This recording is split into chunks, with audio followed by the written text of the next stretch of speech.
নমস্কাৰ মোৰ চেনেল মাজনীজ কিচেনলৈ আপোনালোকক আদৰণি জনাইছোঁ। আজি মই বনাবলৈ লৈছোঁ তিলৰ চাটনি।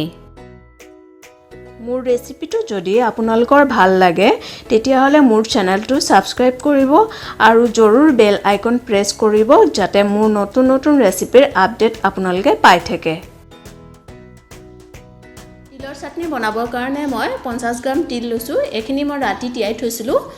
5টা কেঁচা জলকীয়া লৈছোঁ, 10 ফুটা নহৰু লৈছোঁ, এটুকুৰা আদা লৈছোঁ। এতিয়া এইখিনি মই মিক্সিত পিচি ল'ম।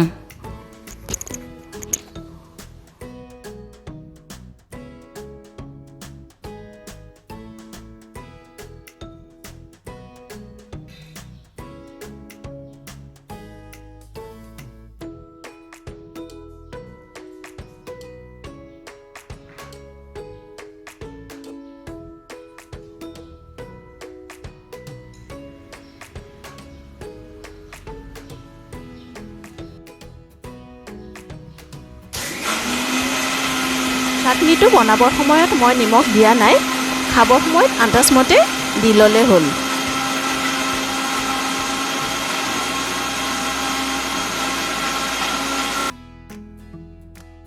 আমাৰ তিলৰ চাটনি হৈ গৈছে। মোৰ এই ৰেচিপি আৰু ভিডিঅ' যদি আপোনালোকৰ ভাল লাগিছে তেতিয়াহ'লে লাইক কৰক, কমেণ্ট কৰক আৰু প্লিজ শ্বেয়াৰ কৰিবলৈ নাপাহৰিব।